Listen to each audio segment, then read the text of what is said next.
Bankruptcy, divorce laws, disability, probate, there are so many classes on the path to practicing law. Unfortunately, most schools fail to instruct you on the business of law. This is Solo De Facto, a show dedicated to discovering the success secrets that exist in the reality of running a solo practice. My goal is to find the one thing that separates each guest from the rest to give you practical solutions to create a thriving firm. Solo De Facto is sponsored by Back Office Betties, trusted virtual legal receptionist. Welcome, everyone. I'm happy to be here today with another episode of Solo De Facto. Today's guest is an expert in trademarks. He's the author of Building a Bold Brand, founder and managing attorney for Erik M. Pelton Associates, PLLC. Erik Pelton, welcome to the show. Thanks for having me, Kory. Awesome. I'm so excited. So let's just get it right into it. What's the one thing that you wish attorneys knew about running a successful law firm? Well, I've been doing this for 21 years now, and it took me many of those years to learn what I think has been the most valuable lesson, that I don't have to do everything myself. When I started, I didn't have a lot of money. I didn't have a lot of options. So I, by default, did everything by myself. And that made it over time hard to let go of things, whether it was accounting or scheduling or answering the phones or whatever it is. And thankfully, as I've grown more successful, that means there's been less time. It's just not practical to do everything myself. But that lesson, I see a lot of other small solo practitioners struggling with some of that as well. Why do you think it is so common for solos to try and do it all on their own? What was your reasoning for doing it by yourself? Again, the initial reasoning was I can't afford to pay somebody. And at the time, 20 years ago, there weren't online systems for everything. So it wasn't as easy or as inexpensive as some things are now to hire someone. But then I think also the personalities of lawyers, not all of them, but many of them, I can do this. I'm up to the challenge, and there's nothing that I can't figure out. I succeeded in all these other things. I'm intelligent. There's no reason I can't figure out the bookkeeping or a system to do this or that. And then part of it just becomes, once it's in your routine, it's hard to snap out of that routine. That time's already built into your day, your week, your month, whatever it is. And until you release yourself from it, you don't realize how much it was creeping in and taking up not just time, but energy and stress and all those other things. Oh my gosh, that's a lesson I think that just about anybody can take and run with. But it's true. You don't recognize just how much time you're wasting on the things that you're not even best using your time for, and especially those things that you're dabbling and teaching yourself. You're better off just hiring someone who already knows how to do it, because that's going to cost less than the amount of time that you spent trying to figure it out. Exactly. Is that number one, there's no way I'm as good of a bookkeeper or accountant as my bookkeeper and accountant. But even if I were, there's no way that it's the most effective, highest and best use of my time. And that paying them not only means that they'll do it better, but I'll have more time to do the things that I do better and that I can use to help my clients or grow my firm. Absolutely. So what was the piece that really triggered that decision for you, where you're like, okay, I'm ready to add to my team, or I'm ready to have someone else help me with this? What did it take for you to get to that point? It really took, burning out from just too many hours of everything, not even where it got to a point for me, unfortunately, where it was just, I didn't even know where to start. Where could I possibly untangle all these things that I was doing, because I was doing it all. And to then, after having done it for so long, in my mind, to have to stop, break off this piece, explain to somebody else how I want it done. Like, it seemed like a way bigger mountain than it was. So it was really that mountain that I had created both literally and even more so figuratively, that was the challenge, the hurdle to get over, the mountain to climb to get over.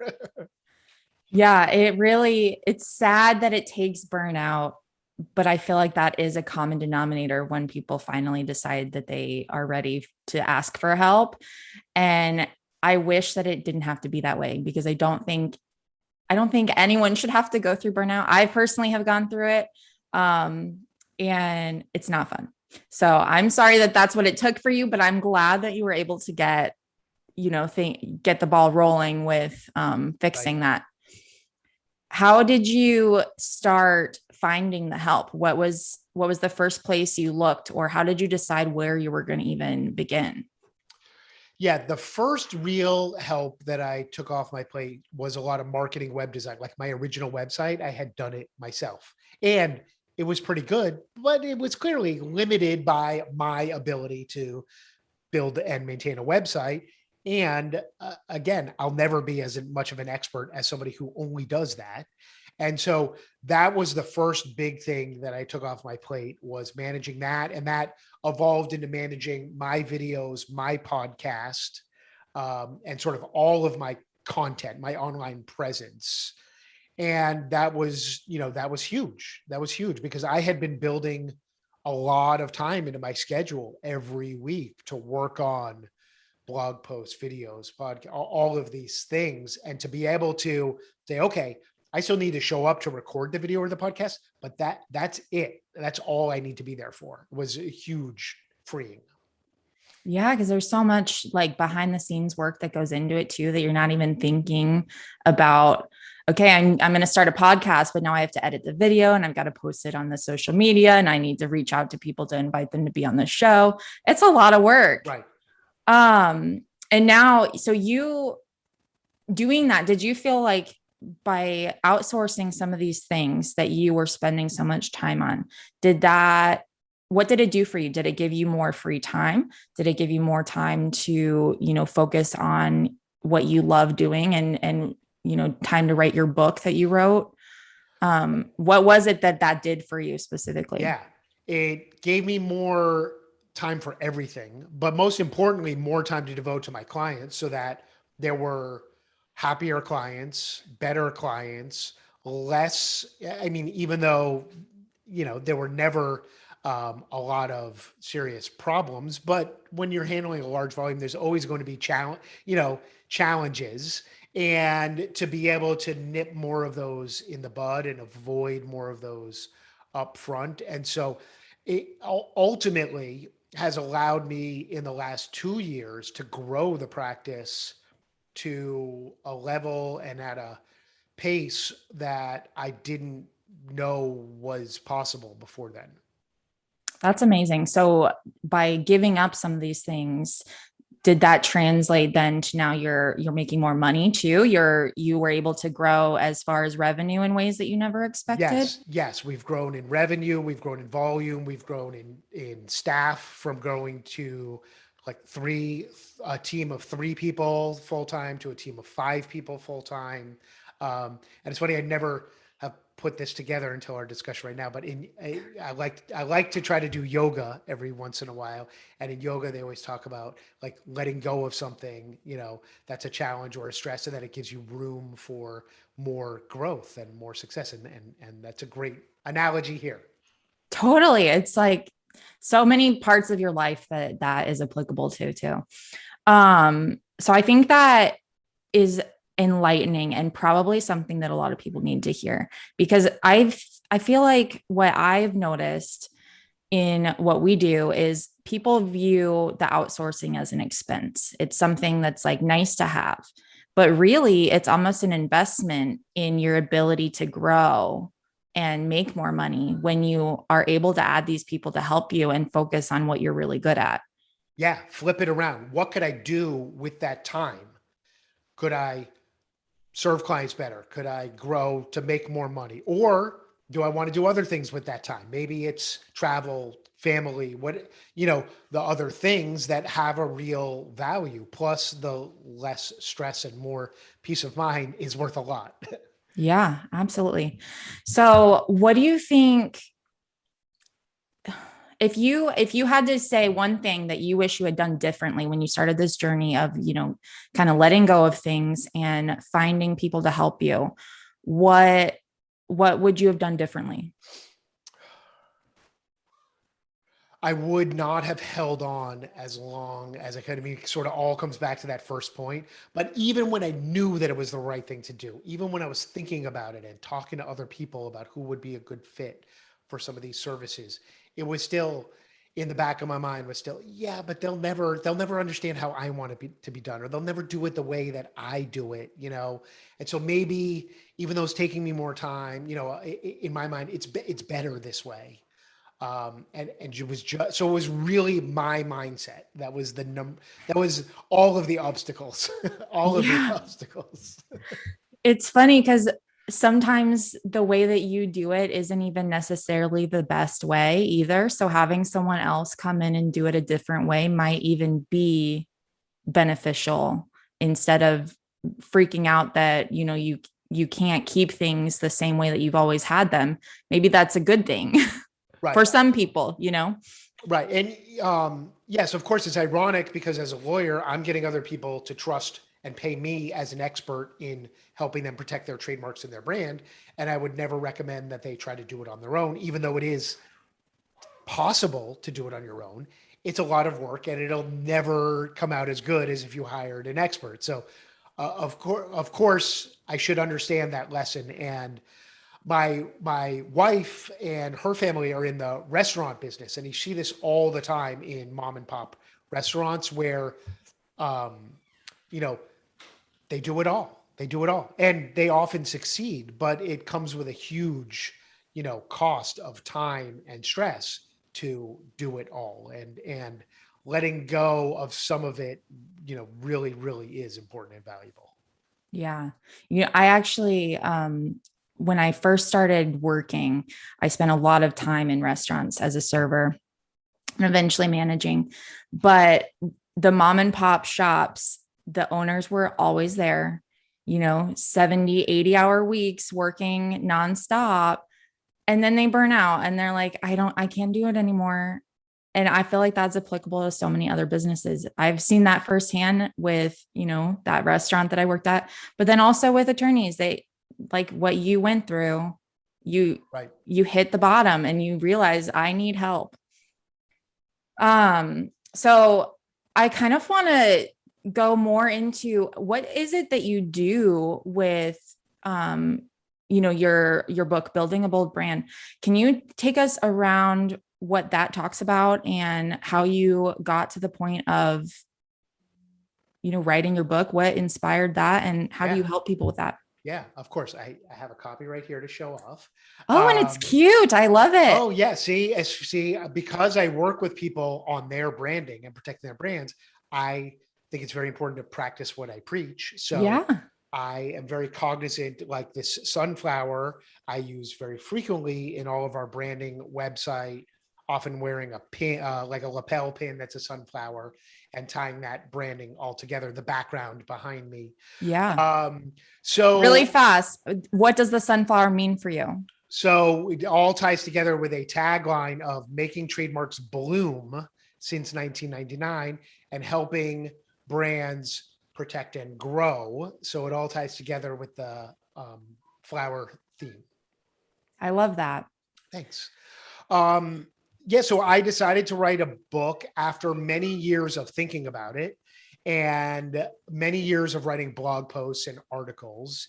And I just knew that in terms of taking my thought leadership and credibility to the next level, that a book was a really valuable tool.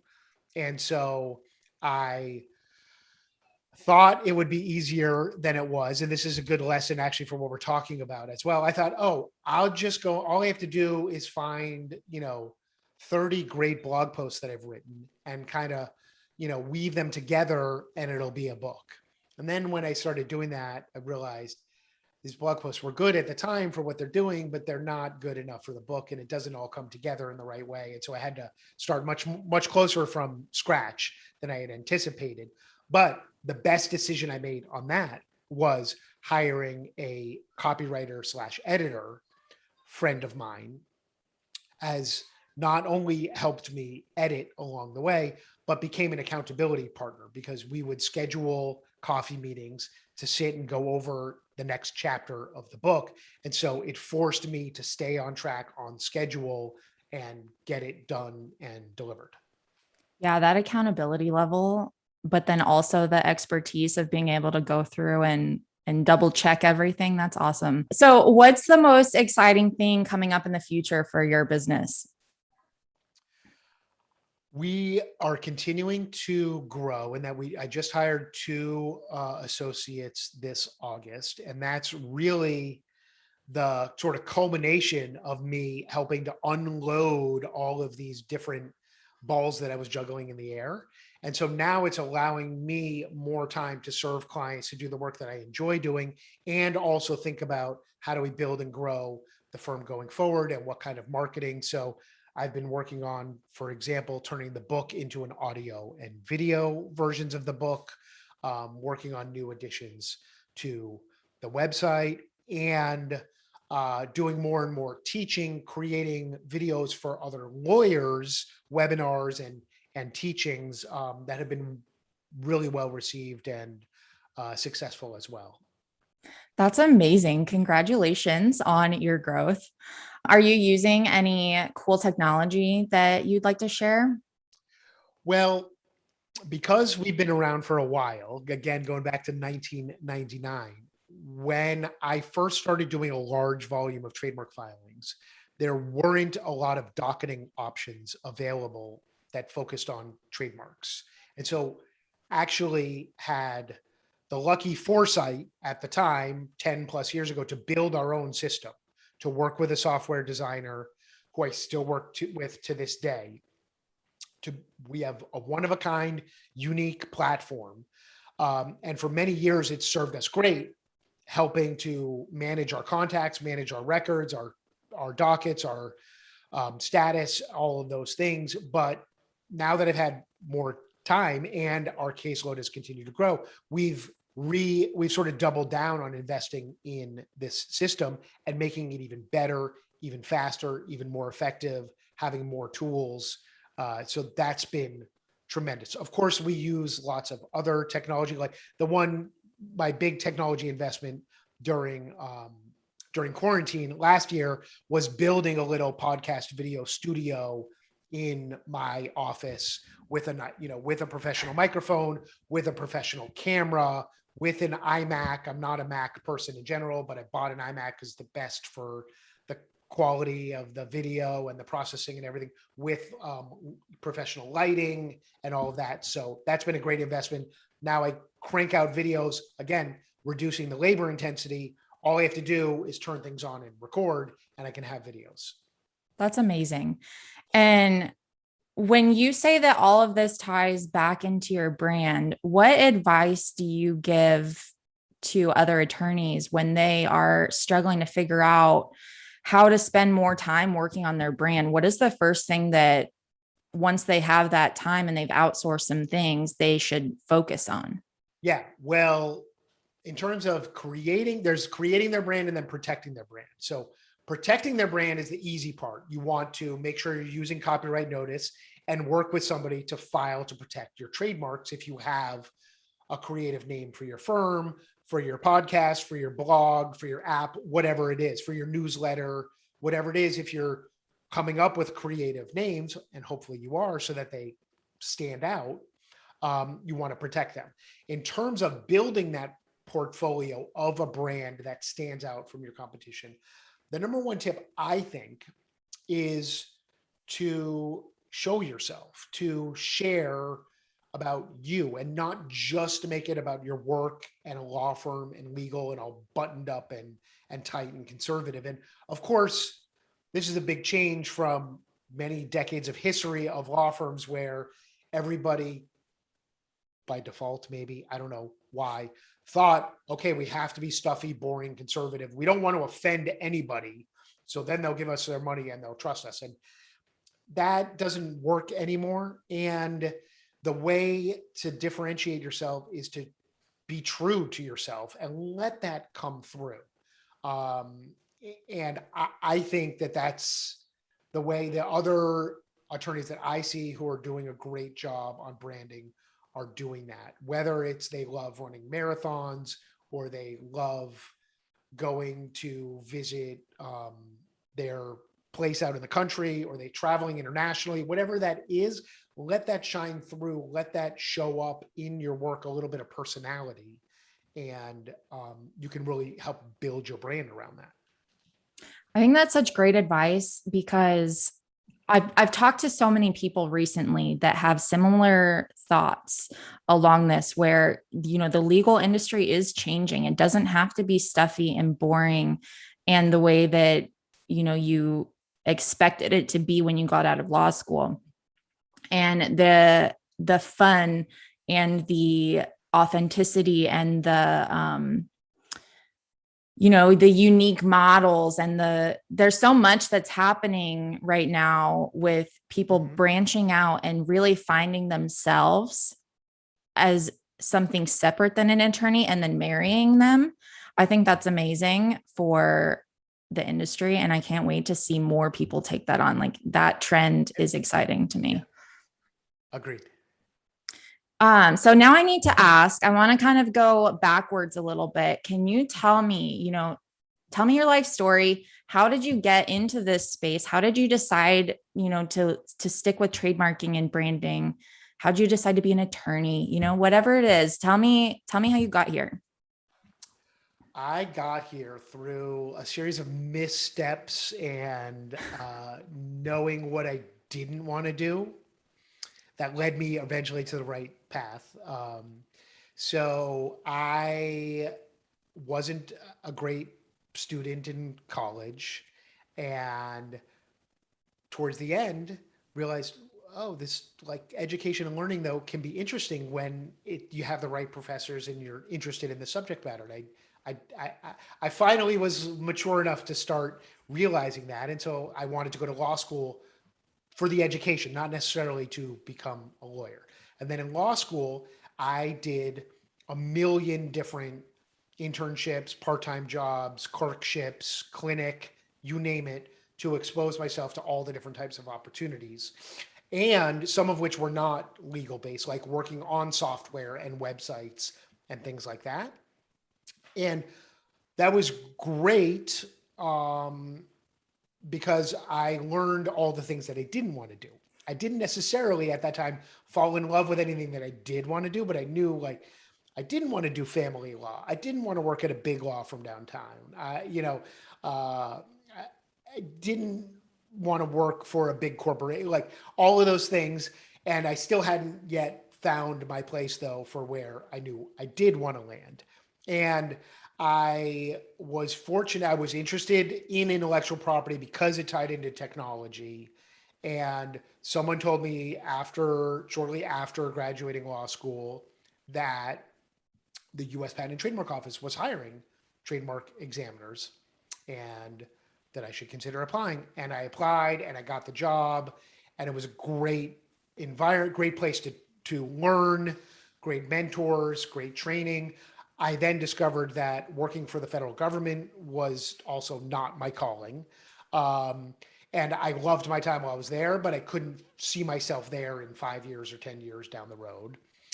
And so it all sort of came together. I think I realized that I had this entrepreneurial bug. And I said, why does a small business, that mom and pop restaurant, like, why, if they need a trademark, are their only options to do it themselves? This was probably when LegalZoom was right around, maybe just before LegalZoom had started, but or hire somebody that's really not doing a great job, in my opinion. They're just filling out the forms, or pay a big law firm thousands of dollars to do it that they cannot afford to do. So that's not an option. So then the options are basically do it yourself or don't do it. And so I said, what if using technology, leveraging technology, the internet for marketing, the tools for making it more efficient, and flat fees, what if we did this so it was predictable for the small businesses and it was relatively inexpensive? And through ups and downs, generally it's worked out really well. That's awesome.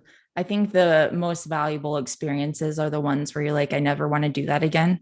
Right. That's how I feel about the hospitality industry. I'm very happy to now be in marketing. If you could go back in time when you first started your firm, what advice would you give yourself?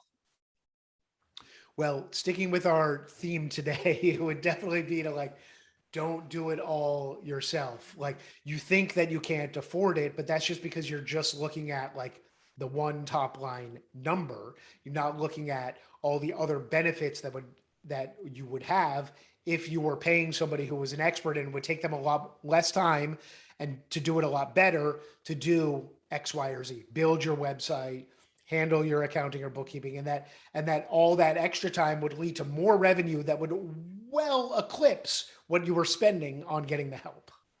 Do you ever just want to like reach back in time and smack yourself like, Oh, hello? yeah. All the time, all the time. That's funny. Well, this has been a really great conversation. I've loved talking to you. Where can everyone listening find you? Yeah, so it's Erik Pelton, ErikPelton. You can go to erikpelton.com or erikpelton.tv. Will take you to the videos that I was telling you about. It'll take you directly to the YouTube channel. You can find the book if you're interested in learning more about choosing creative names, protecting brands, buildingaboldbrand.com, or you can find Building a Bold Brand on Amazon. The Kindle version is like $3. I think the lowest price they'll allow you to set it. Again, I'm not generating tons of revenue off the book sales. I'm trying to get the message out there and help people. So I'm easy to find. Awesome. I'm going to go buy the book right after this, honestly. So thank you so much, Erik. And thank you everyone who's been listening. If you learned anything or enjoyed this podcast, please share it with someone else who might get some value from it. And that is it. Another great episode of Solo De Facto. We'll catch y'all next time. Thank you for joining us for today's show. For more information, visit our site at solodefacto.com. And remember, smash that like and subscribe button on your favorite podcast app. Solo De Facto is sponsored by Back Office Betties, trusted virtual legal receptionist, helping you grow your firm one call, one chat, one new client at a time. To discover how they can help you grow your firm, head on over to backofficebetties.com and mention the Solo De Facto show for an exclusive listener offer.